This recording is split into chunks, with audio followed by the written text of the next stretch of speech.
Oi pessoal, tudo bem? Aqui é Alessandro Gil da Wake, direto da segunda temporada, segundo episódio, segunda temporada do Wakecast. Para você que ainda não viu a primeira temporada, não percam, tá aqui um card, clique aqui, acesse vários episódios super legais, a gente falando de um monte de coisa interessante sobre varejo, tecnologia, tendências, consumo, muita coisa legal. E desse lado aqui, o primeiro episódio da segunda temporada, a gente falando de um tema muito parecido que a gente vai falar aqui hoje, que é de NRF, mas com uma ênfase um pouquinho maior em inteligência artificial.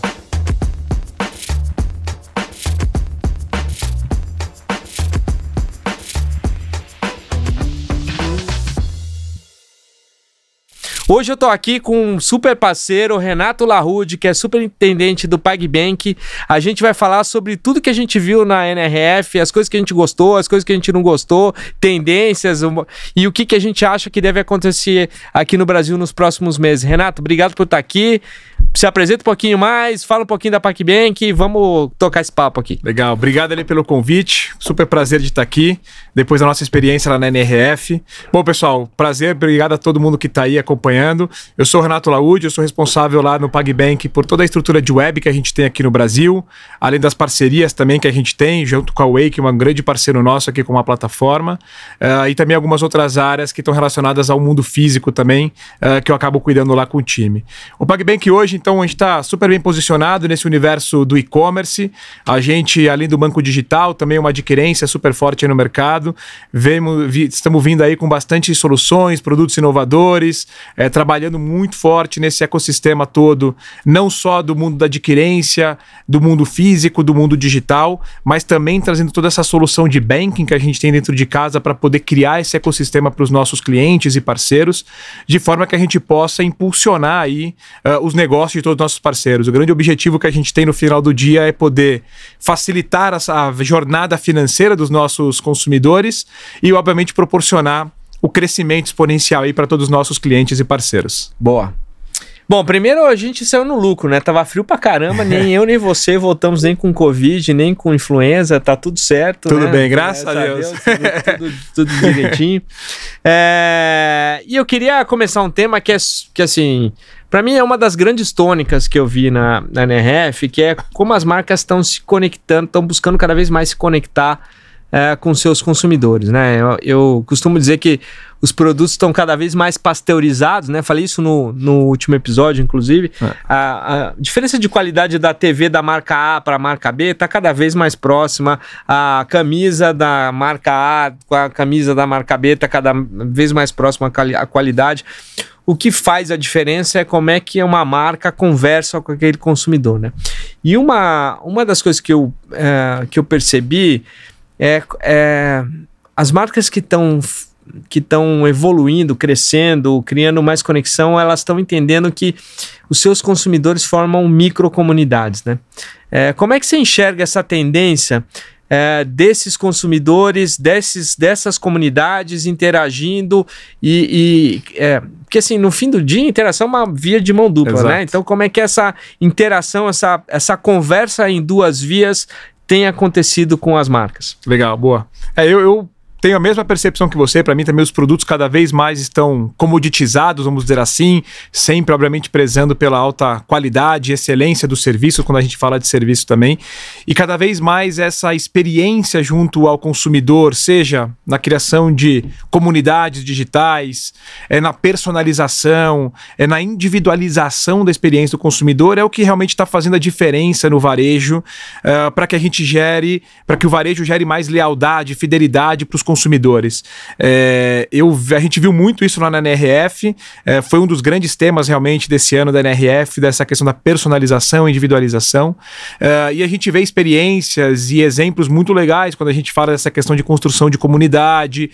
Cada vez mais existe uma identificação daquele grupo que está consumindo um determinado tipo de produto ou de serviço, e que acaba influenciando direto ou indiretamente aqueles que estão inseridos realmente nessa comunidade. Então, acho que as marcas perceberam que poder usar dos de toda a sua comunidade, do seu perfil de consumidores, aqueles que estão comprados com a marca, que podem engajar outros, é uma extensão daquele investimento que a marca faz, seja de marketing, publicidade, participação nas redes sociais, etc. Mas ela acaba trazendo o próprio consumidor para ser o maior propagandista dela. E isso tem uma influência muito grande, porque de maneira geral o ser humano ele acredita muito nos referrals, né, que a gente fala, quando vê a referência de um outro consumidor, que está ali como ele, entendendo se aquilo faz sentido, não faz, o que foi bom, o que não foi bom, e com isso acaba criando esse engajamento com uma forma muito unânime assim entre essa comunidade. Essa é uma galera que interage muito, ela se conecta, ela gosta de vivenciar esse negócio, e principalmente aquelas marcas que têm uma paixão muito grande por parte dos seus consumidores, eles viram que isso é um canal extremamente forte e muito vantajoso para eles. Acredito eu que de uma maneira geral acaba sendo um custo mais baixo do que outras mídias mais tradicionais, né, para poder fazer a veiculação, divulgação, engajamento da sua marca, usando os seus próprios consumidores. Então, realmente parece ser uma tendência muito forte. A gente viu isso lá na RF, como a gente falou, e tenho visto que os varejistas têm usufruído desse canal como realmente algo que vai se consolidar bastante aí ao longo desse ano de 2025. Eu acredito que esse é um passo além do que a gente conhece de marketing de influência, né? Então, assim, eu costumo dizer, e a gente tem uma empresa dentro da Wake, né, que é a Wake Creators, que trabalha muito com isso, mas assim, boa parte das marcas utilizam marketing de influência de um jeito que é basicamente a propaganda da década de 80 e 90. Eu contrato um ator global, uma celebridade, que vai fazer uma propaganda, que a única diferença é que ao invés de fazer uma propaganda na televisão, ele está fazendo no Instagram, no TikTok. Quando a gente olha os micro-influenciadores, né, os nano e micro-influenciadores, aí é gente como a gente, né? É o cara que está conectado com a gente de verdade, né, cara? Assim, é o cara que gosta do mesmo tipo de vinho que eu gosto, o cara que joga o mesmo futebol que eu jogo, o cara que gosta de correr na academia do jeito que eu vou, enfim, essa conexão desse consumidor, ela é cada vez mais verdadeira, né? Eu acho que as marcas que estão entendendo que o consumidor é a mídia, né? E eles, de alguma maneira, são até mais eficientes do que as grandes celebridades, que obviamente continuam tendo um papel importante, porque elas trazem um endosso, elas trazem um respaldo que a própria marca dessa grande celebridade tem. Mas o consumidor, aquele que é o influenciador, aquele que é o micro, nano, que é aquele que é gente como a gente, ele se comunica muito mais com a gente, né? Ele fala muito mais a nossa língua, né? Não sei se você concorda com isso. Concordo totalmente. É que eu falei, é um vínculo muito mais próximo da realidade. É o que você falou. É claro que quando você tem aqueles grandes influenciadores, personalidades, seja músicos, atores, etc. Isso, como você falou, traz a credibilidade para a marca. Os consumidores brasileiros, de maneira geral, têm uma paixão muito grande quando fala desses grandes influenciadores, etc. Mas cada vez mais esses menores, esses nanos, né, influenciadores mais nichados e que vivem efetivamente aquilo, mais do que só vivem o mundo da publicidade, de estar fazendo para, às vezes, várias marcas, de vários segmentos, passam justamente essa proximidade para o consumidor. O consumidor do lado de cá fala, cara, eu passei por isso ontem, eu preciso dessa experiência ou desse produto. Então, esse engajamento que esse influenciador que está diretamente correlacionado à marca, ao produto, ao serviço, realmente transforma esse cara como uma mídia muito forte, às vezes até mais forte do que uma personalidade mesmo, que a marca também tem como sustentação, e isso vai criando justamente esse engajamento da comunidade, onde vai tendo a troca de experiência, seja positivo e negativo. Eu acho que também nessa comunidade é importante trazer pontos negativos, ou não só negativos, mas pontos de desejo às vezes. Eu já vi alguns cases aí de mercado que essas marcas que acompanham essas suas comunidades identificaram uma necessidade que estava sendo dita ali pelos seus consumidores, pelos seus seguidores dessas comunidades, eu lembro que de uma determinada marca de batom, de cor, e das conversas que surgiu dessa comunidade, a marca monitorando ali, acompanhou, foi lá e em pouco tempo lançou uma nova linha de produto para aquilo que o próprio consumidor dele está falando, não um negócio super distante. Ele já meio que ele se antecipou, viu exatamente o que o consumidor dele precisava, que ele queria, foi lá e lançou o produto. Então acho que essa forma de marketing, vamos dizer assim, de influência, cada vez mais através das comunidades, como eu falei, tem sido uma fonte muito forte para o varejista, não só no crescimento de base, no aumento de consumo, mas até mesmo na descoberta, como eu falei, de novas linhas de produtos, de tendências e de necessidade que seus consumidores estão precisando, né? Boa. Uma outra coisa que para mim é cada vez mais evidente é o quanto as marcas estão cada vez mais preocupadas com a experiência da jornada, né? E é uma coisa que eu sempre falo, o digital sempre vai vencer quando a experiência não for melhor que a conveniência. Concordo. Então, toda vez que você tem a conveniência mais forte do que a experiência que você tem, o digital sempre vai ser o canal vencedor. É óbvio que cada vez mais o digital tem trazido experiência para a operação e, de alguma maneira, até por conta de omnicanalidade e tal, a própria operação física tem pensado também na conveniência, mas assim, não tem como negar que a gente tem um momento de experimentação quando você vai numa loja física. E parte dessa experiência tem sido a personalização. Então, cada vez mais as lojas estão personalizadas, e aí, quando você fala no online, é uma vitrine personalizada, é uma recomendação personalizada. Exato. Mas quando você vai para o físico, essa personalização começou a acontecer, né? Exato. Então, os dados na mão do vendedor, né? E eu visitei várias lojas, muitas o vendedor tinha no celular todos os produtos, eventualmente ele perguntava se eu já tinha comprado ali para buscar informação, enfim. Mas também tem uma questão de sortimento, né? Então, cada vez mais o varejista tem tentado se conectar com a sua vizinhança, né? Então, assim, para uma loja da Nike, por exemplo, no Sorro, ela tem lá, eventualmente, um sortimento que tem a ver com as pessoas que moram ali perto, né? Como é que você enxerga essa personalização e essa correlação com a jornada? Legal, boa. Eu assim, dos conteúdos que eu vi lá na NRF, realmente jornada, experiência do consumidor foi uma das mais fortes. É claro que a IA sempre ainda o carro-chefe, mas eu estava até comentando com muita gente depois da saída na NRF, eu gostei muito desse ano porque houve uma diversidade de assuntos esse ano. Se a gente olhar um pouquinho para trás, 2 anos atrás era aquele super hype do metaverso, só se falava disso. O ano passado, super hype da inteligência artificial, só se falava disso. Esse ano, claro, a IA muito presente ainda, mas a diversificação de temas foi muito legal e outro grande tema, além da IA, foi justamente a experiência do consumidor, essa jornada toda. Desculpa te cortar, mas assim, é uma quantidade enorme de lojas que enfiaram um restaurante dentro da loja, um café dentro da loja, DJ dentro da loja. Exatamente, para poder construir essa experiência, né? Mais do que simples uma ida à loja para comprar uma camiseta, uma camisa, o que quer que seja, passou a ser uma experiência, passou a ser literalmente, às vezes, até mesmo um passeio para que você talvez vai comprar algum produto. Você vai lá para usufruir outros benefícios, outros ativos que estão sendo entregues ali pela marca. Mas eu acredito muito nisso, como a gente estava falando, nesse cruzamento de canais. Acho que o digital com o físico, eles vêm definitivamente cada vez mais se conectando, principalmente o mundo digital dentro do mundo físico, né? Por essa facilidade dessa migração. E é o que você falou, hoje dados é o grande tesouro para todo mundo.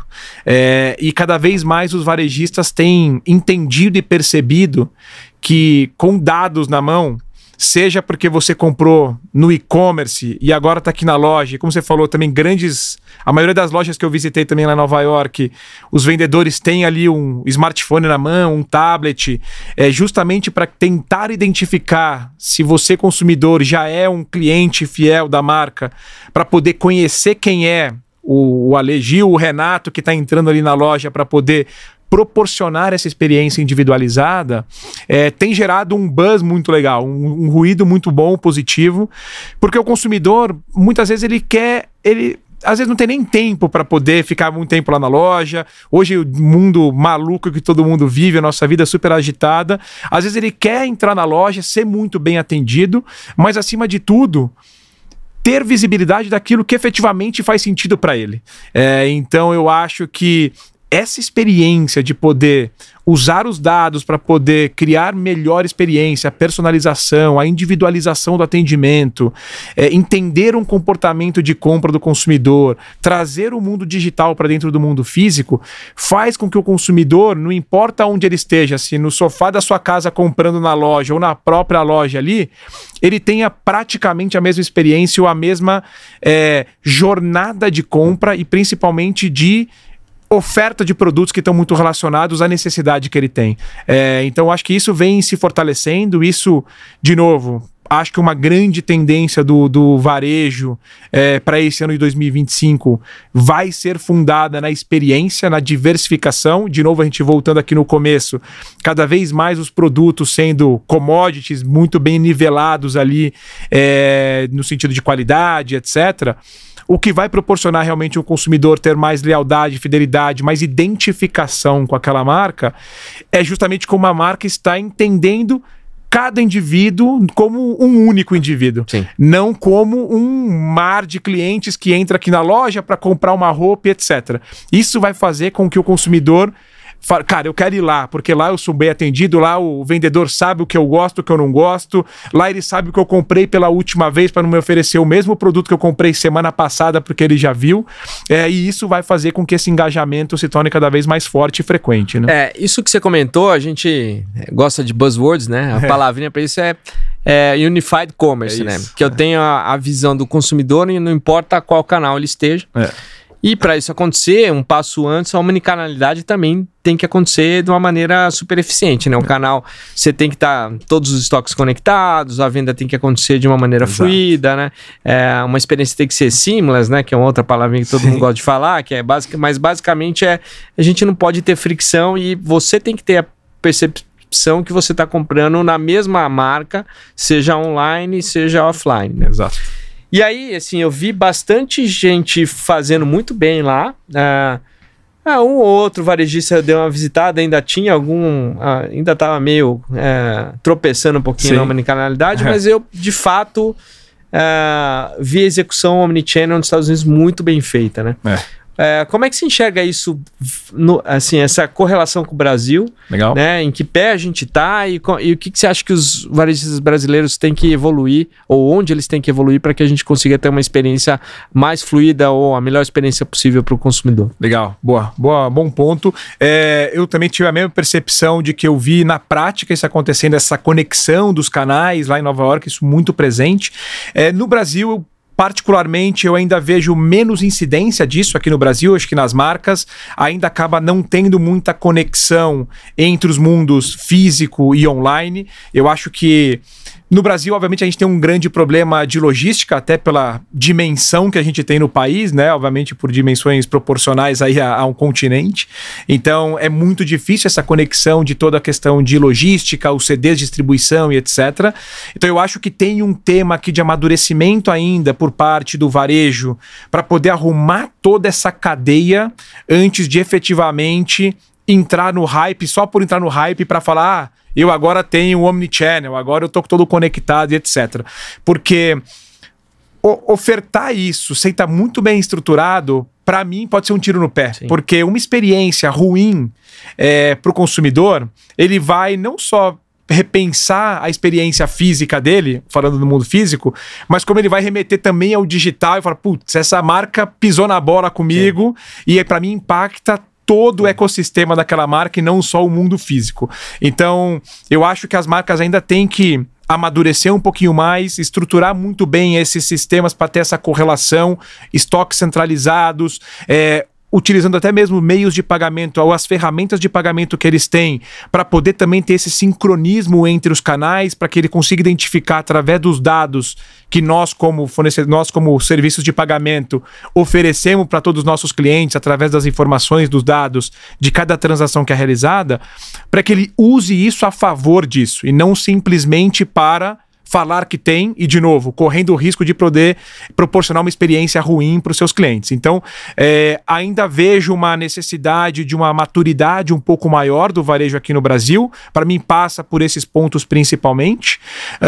E também um ponto, acho que o próprio consumidor ainda tem um pouco dessa barreira quando chega numa loja, vê lá totens de autosserviço. O brasileiro, querendo ou não, ele é uma pessoa de contato, ele é uma pessoa de interação, ele é aquela pessoa que gosta desse convívio, gosta do aperto de mão, do abraço, da troca com o vendedor, tudo isso. Então, eu acho que também tem um pouco de entender a cultura local, para que não seja uma forçação de barra, porque, de novo, é um tema do momento, mas realmente proporcionar algo que seja importante na jornada do consumidor, mas principalmente entendendo a necessidade de cada um deles e oferecendo a tão famosa palavra também do momento, personalização, individualização para cada um. Mas aí acho que tem um ponto que você falou, assim, a gente gosta de contato, né?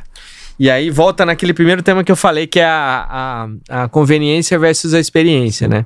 Então tem um monte de gente botando totem na loja, de alguma maneira isso é tentar trazer conveniência para a loja, mas a minha provocação é, cara, se o seu vendedor não consegue te trazer uma experiência legal para o consumidor, né? Se ele não está treinado, se ele não entende de produto, né? Quantas vezes foi numa loja física você entendia mais do produto do que o vendedor, né? Isso não é incomum, né? Exato. De novo, esse consumidor vai falar, cara, essa experiência para mim não faz sentido. Exatamente. Eu prefiro, se for para falar com um cara que não vai me agregar nada, eu compro na minha casa. Faço sozinho em casa. Exatamente. Então eu queria, assim, essa história de ser não só consumer-centric, né, mas também people-centric, né, botar as pessoas no centro para que a jornada aconteça ao redor delas, também engloba o time de loja, né? Como é que você enxerga esse treinamento? Com certeza. Isso para mim é extensão da jornada, vamos dizer assim, porque ter a loja totalmente capacitada, como você falou, que conhece do produto, da tendência, quando a gente fala, por exemplo, de uma marca de moda, entendendo por que é aquele tipo de produto, aquela coleção para aquela determinada estação, etc., faz todo sentido. E para mim isso é um complemento e uma extensão da jornada de compra. O consumidor, ele quer também, já que ele está ali no mundo físico, usar esse ativo da companhia, que é a sua força de vendas, treinada, capacitada, preparada para poder interagir, conversar, discutir, questionar até mesmo o vendedor, o consumidor, ou o consumidor questionar o vendedor, como parte integrante de tudo isso. Então, eu acho isso essencial. Para mim, uma força de vendas despreparada mata uma jornada, por mais brilhante que ela possa ser. A partir do momento que você teve a interação humana, tudo aquilo que foi brilhante até aqui, esse momento, vai por ralo, vai por água abaixo, se você não tem essa última etapa, vamos dizer assim, do processo, que é o contato humano, ou o contato humano ao longo da jornada, muito bem preparado e capacitado para tudo isso. Boa. E aí, entrando um pouquinho mais no seu universo, e aí talvez seja algo que a gente está sendo presunçoso aqui, mas talvez a gente seja mais evoluído que os gringos, que é essa gestão de pagamentos, né? Você viu alguma coisa de tendência, alguma coisa diferente do que a gente está fazendo aqui? O que você enxerga de tendências aqui no Brasil, né? De coisas que estão vindo, que vão facilitar ou tirar a fricção da venda para o consumidor final. Legal, boa. E eu também tenho a mesma visão. Eu acho que o nosso sistema financeiro mais avançado do que o sistema financeiro americano, a gente acaba nesse segmento ditando um pouco até mesmo algumas tendências, inovações, etc. Tá aí o Pix como um grande case mundial, o Brasil na vanguarda de poder fazer com que esse meio de pagamento teve uma adoção gigante, super rápida. Então, assim... A hora que a gente tirar a senha, sei lá, o processo de entrar no banco Sim, exato. Cara, o Pix vai deslanchar ainda mais. Exatamente, porque transforma a experiência ainda mais simples. Então, cara, o mundo de pagamento hoje ele tem muito a contribuir para o ecossistema como um todo. Através das soluções de pagamento que tem possibilidade de poder melhorar a experiência de compra, reduzir fricção, proporcionar a experiência mais simplificada para o consumidor, segurança cada vez mais em cima desse universo que a gente tem, até mesmo hoje usando a tecnologia a nosso favor, no sentido de usar a inteligência artificial, por exemplo, um modelo de risco para que a gente tenha menor propensão à fraude, ou até mesmo se antecipar ao movimento daquele determinado cliente, onde a gente já faz um modelo preditivo, proporcionando para aquele varejista uma experiência ou um resultado melhor, porque a gente consegue ter mais aprovação das transações daqueles clientes que passam ali na loja dele, a troca de informações daquelas transações hoje para o consumidor, para o varejista, é muito importante, mas mais do que simplesmente transformar aquelas informações, é importante que do lado de lá também a gente tenha um processo de educação como utilizar aqueles dados, para que isso realmente seja transformado em algo tangível e importante para aumentar resultado. Sim. Então eu vejo que realmente o nosso mundo de pagamentos que a gente tem aqui no Brasil é um grande impulsionador de vendas para os nossos clientes, para o varejo de maneira geral, porque no final do dia, a intenção de qualquer meio de pagamento é proporcionar mais venda para o consumidor. Ninguém tem a intenção de recusar transações, de bloquear uma determinada compra ou alguma coisa. Quando se faz isso é porque efetivamente se fazia necessário, seja por um histórico de fraude, seja por um comportamento suspeito, seja por um canal que está sendo utilizado pela primeira vez, aquele cliente que nunca foi utilizado. Então, é muito mais para poder proteger todo o ecossistema que tem do que efetivamente impactar um cliente, um parceiro.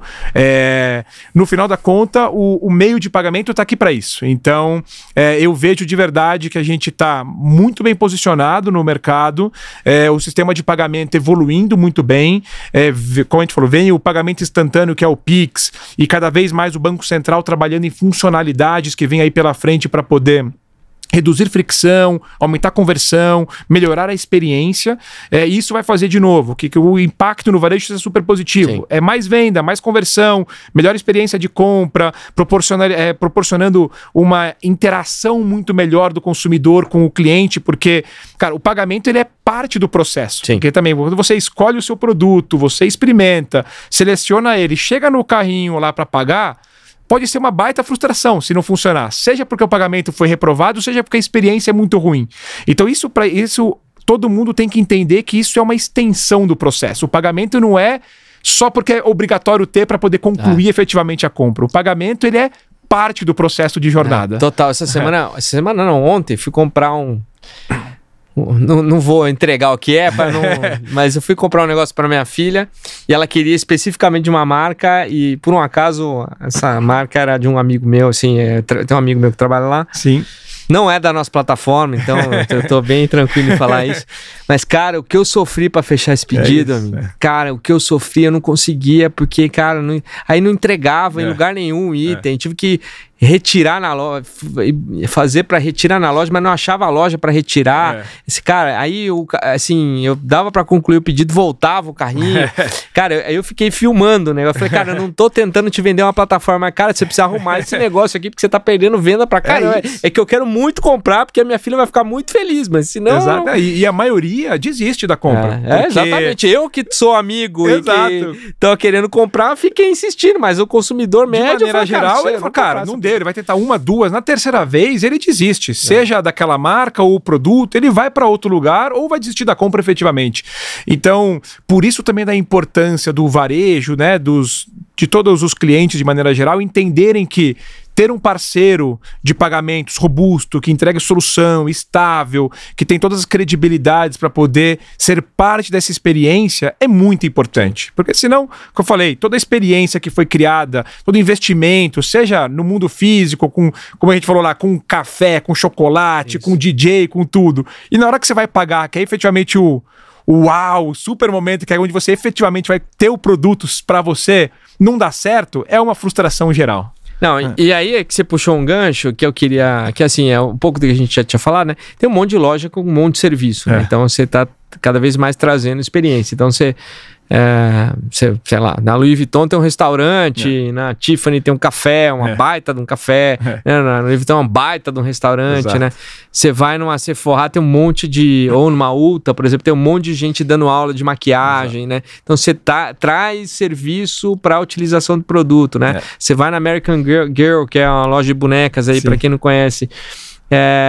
cara, tem festa de aniversário, tem festa para adulto, né, cara? Porque a marca foi crescendo, assim. Então tem um monte de coisa legal dessa experiência e de serviço, né? Sim. Eu queria, aí uma pergunta, o que você viu de tecnologia na loja física de diferente, assim, de inovador, legal, ou de, eventualmente, que melhorou a experiência, legal, de alguma maneira? Legal. Eu acho que tem... Esse autosserviço, eu acho que é uma coisa que foi muito presente lá, de poder fazer com que o consumidor ele possa ter essa experiência, se ele quiser, sozinho, ali mesmo, realizar o seu processo de compra sem nenhuma interferência humana. Então tem lá os totens, tem iPad na loja, onde você consegue usar. Você vê, por exemplo... Caixa que você já paga sozinho. Exatamente, né? Caixa paga sozinho com a RFID. Então assim, eu acho que essas tecnologias vêm realmente para ajudar nessa experiência do consumidor. E de novo, na personalização no negócio, que você consegue, a partir do momento que a tecnologia até mesmo identifica quem é o consumidor que está na sua loja, seja por um cadastro que você fez, seja porque você colocou seu e-mail ali quando você entrou na loja no Totem, porque quem preenche ganha um cupom, alguma coisa, ele já sabe que eu, Renato, já sou cliente dessa loja, ou que eu tenho uma filha, eu também tenho uma filha de 7 anos, que já sabe um pouco do meu potencial de compra, o que vai ser ou não. A tecnologia vem para isso. Então eu acho que usar isso, eu acho super favorável. Eu, de novo, como eu falei, eu gosto muito da experiência ainda, do contato, da troca, do P2P no sentido pessoa a pessoa mesmo, mas quando a gente usa a tecnologia a nosso favor, para poder proporcionar uma experiência melhor, etc., acho que faz muito sentido. Então o que eu vi um pouco lá de tendência foi relacionado a mais isso, realmente a tecnologia na experiência de compra do consumidor. Eu vi muito digital signage também, né? VM, assim, um monte de tela, com imersão de conteúdo. Não sei se você percebeu isso, assim, mas isso é uma coisa que me chamou bastante atenção, quanto isso aumentou de um ano para cá, assim. É verdade, você tem razão. E isso, cara, então, quando você vê essa tecnologia, telas, essa interação que tem, ou até mesmo mostrando o uso do produto em situações que você se vê no seu dia a dia, etc. Eu também vi um aumento em relação aos anos anteriores, quando a gente vê esse tipo de comunicação de tecnologia dentro das lojas físicas. Bom, e a gente também não podia faltar do tema queridinho, que é AI, né? E aí, de novo, fazendo convite para quem não viu o episódio anterior, que a gente focou muito em AI, fica a dica, mas eu queria pincelar um pouquinho, porque assim, sempre bom ver uma outra opinião, né? O que você achou de interessante de AI? Onde você viu o uso, assim? Porque o ano passado era muito AI, e só que assim, ninguém sabia onde usar, né? Exato. Agora eu vi, assim, tem uma preocupação com os de AI, uma preocupação com quem vai pagar a conta de AI, onde traz benefício, né? Exato. O que você enxergou aí na NRF de AI? Boa. O que eu vi a correlação muito grande de inteligência artificial lá na NRF, para mim tem 2 grandes pilares que eu entendo, ou que eu percebi lá, que a inteligência artificial pode proporcionar muito e vem se conectando com isso. A primeira parte é de eficiência operacional. Eu acho que cada vez mais a inteligência artificial vem para poder trazer melhores soluções, gestão, controle de toda essa cadeia para que o varejo tenha uma eficiência operacional cada vez melhor. E aqui a inteligência artificial pode ajudar muito, derrubando essas fricções, alimentando com dados estatísticos, séries longas, comportamento do consumidor, etc. Então aqui eu vi uma correlação muito grande da inteligência artificial com esse pilar de eficiência operacional. E um outro pilar também que eu vi muito é na correlação a growth. Como que a inteligência artificial está contribuindo para que esse pilar de growth, né, toda essa estratégia de growth que o varejo tem trabalhado, tenha tido cada vez mais eficiência. E como? E também passa também pelo grande tema da personalização, da individualização, que é usar toda a inteligência, esse machine learning que tem, para que você consiga individualizar cada um dos seus clientes, de forma que você consiga ter mais eficiência, mais objetividade, mais conversão quando você se interage com um determinado tipo de cliente. Então, utilizando a inteligência artificial para poder, de novo, identificar comportamento de compra, ciclo de vida que essa pessoa, que esse seu consumidor está. Então, quem tem filho é pequeno, daqui a pouco essa filha cresceu, então ela passa por uma outra fase. Então, nós como pais, a gente também vai por uma outra fase da nossa vida e o nosso desejo de compra, a nossa intenção de compra acaba evoluindo conforme a gente está evoluindo também na nossa linha do tempo. Então, eu acho que a IA vem muito para poder contribuir nesse pilar de growth no sentido de assertividade, conversão, individualização de cada um dos clientes desses varejistas. Boa. E aí eu queria, talvez um negócio diferente, porque a gente sempre fica falando as coisas legais que a gente vê, mas tem umas coisas que eventualmente não são tão boas, né? E aí eu acho que a gente ainda peca no Brasil um pouco na questão de treinar o vendedor em termos de conhecer o produto. Sim. Mas a gente está a quilômetros de distância em carisma, em acolhimento, enfim. Acho que é um ponto. Assim, assim, experiência própria, você vai eventualmente em marcas que são um pouco mais de luxo, os caras te atendem super, super bem, assim, num nível extraordinário. Exato. Mas no varejo médio, assim, o cara não tá nem aí se você vai comprar ou você não vai comprar. Foi até engraçado. Minha filha tem 15 anos, ela me pediu para comprar um negócio que eu nem sabia que tinha. A Serena Williams lançou uma linha de maquiagem que chama Win. Até os produtos, eles lembram bolinhas de tênis, tem uma temática amarela, assim, então. E aí, assim, vende na Ulta Cosméticos. Eu fui numa loja que fica ali na Times Square e ela falou, na terceira vendedora que eu consegui, falou assim, aqui não tem, você vai encontrar na outra loja, enfim, que era longe pra caramba, perto, lá embaixo no Central Park. Beleza, no outro, assim, num sábado que eu tava que eu ia embora, eu falei, de manhã vou passar lá pra ver se eu acho, né? Cara, assim, ninguém sabia onde tava nem sabia que existia o produto. E ninguém tava muito afim de me ajudar, assim. O que é isso? A Serena do tênis? Falei, ela tem produto de maquiagem? Falei, tem, cara, tem.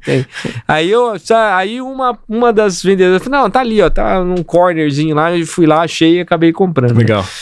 Então, eu acho que a gente ainda, assim, tem um pedaço do atendimento deles que ainda é falho. O que você acha que a gente ainda faz melhor do que os caras? Legal. Não, seguramente o atendimento é incomparável.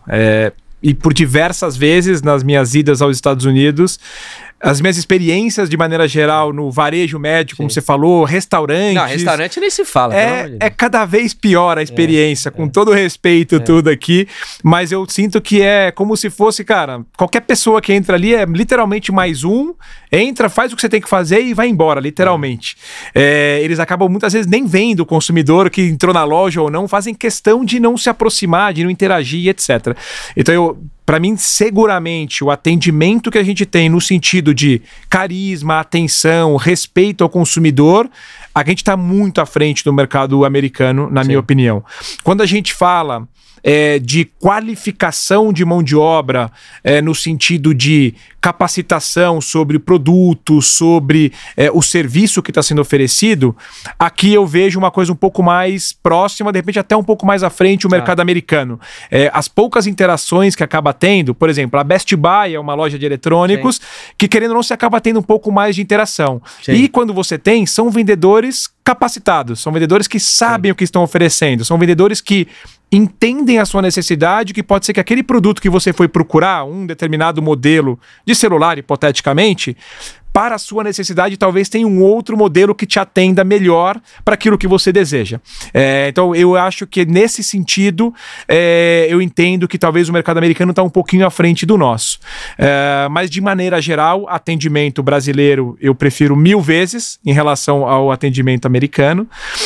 E eu acho que na customização, na experiência proporcionada, eu acho que isso o americano já está mais à frente que a gente. A gente ainda tem algumas coisas para poder avançar nesse sentido de poder transformar a experiência de compra em algo interativo, em algo lúdico, em algo experimental, vamos dizer assim, do que simplesmente um bom atendimento para, sei lá, pegar sua camisa, experimentar, gostar, pagar e ir embora.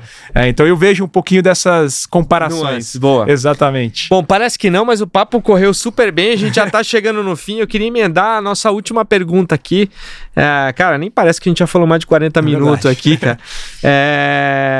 Eu queria que você falasse um pouquinho como é que você vê as oportunidades para o varejo brasileiro melhorar essa automação de canais, de omnicanalidade e trazer mais dados para as tomadas de decisão. Como é que você enxerga as oportunidades e por onde você acha que o varejista deveria começar se ele ainda não começou? Legal. Bom ponto. Eu acho que essa questão de automação é um ponto que vem se destacando cada vez mais e se mostrando necessário para poder evolução. A gente vive num momento até macroeconômico, numa condição mais difícil, de altas taxas de juros, inflação alta, um poder de compra reduzido do consumidor. Então, o varejo, de maneira geral, ele precisa buscar alternativas para que ele tenha uma eficiência operacional melhor, trabalhar muito bem em cima das suas margens, para que ele consiga ter preços atrativos para o consumidor de maneira geral, porque o momento que a gente vive, eu entendo que demanda isso. E buscar automação, eu entendo que são maneiras para que a gente possa, para que o varejo possa, de maneira geral, otimizar toda essa cadeia, reduzindo o custo onde é possível, otimizando processos onde é possível, capacitando, como a gente falou, seja está no mundo individual, no mundo humano, mas usando a automação, a tecnologia para poder capacitar melhor os seus consumidores de forma que aumente conversão de vendas. Então, cada vez mais é importante que se transforme cada cliente que entra na loja com uma taxa de conversão. De 10 clientes que entram na loja, X% tem que sair com uma compra concretizada. E a automação, eu entendo que vem justamente para poder criar esse elo nessa cadeia muito bem conectada, entendendo e mostrando para as redes varejistas aonde tem essas oportunidades delas buscarem melhor eficiência, melhor controle de tudo isso e, consequentemente, reduzindo o custo, melhorando seus resultados, mantendo suas margens, mesmo nessa situação que a gente falou aqui, mas, acima de tudo, usando toda essa tecnologia para poder proporcionar para o seu cliente uma experiência melhor, mais saudável e a inteligência que a gente falou também na questão de estoques, de produtos em determinada região.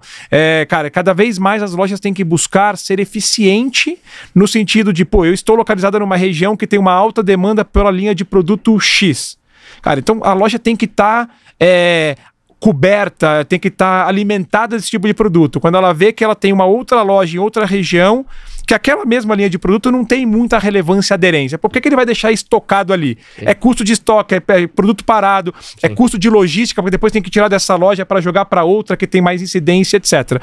Então eu acho que a automação vem justamente para poder organizar, vamos dizer assim, todas essas caixinhas, esses quadradinhos que tem em toda essa jornada, trazendo eficiência operacional, consequentemente redução de custo e aumento de margem para o varejo. Boa, muito bem, obrigado. Eu queria agradecer Renato Larrude, superintendente da PagBank, nosso parceiro. Acessem lá pagbank.com.br, conheçam um pouco mais, eles fazem um trabalho incrível. Obrigado por estar aqui com a gente. E você que ainda não viu os episódios anteriores dessa temporada, clique aqui, tem um cardzinho aqui. Se você ainda não viu da temporada os episódios da temporada anterior, tem um card aqui do outro lado. Então, por favor, acessem, tem bastante conteúdo legal. E se você está ouvindo no seu tocador de podcast preferido, siga a gente, assine o podcast e você vai receber notificações de todo o conteúdo novo que a gente lançar, porque tem muita coisa legal para vir. Muito obrigado e até a próxima.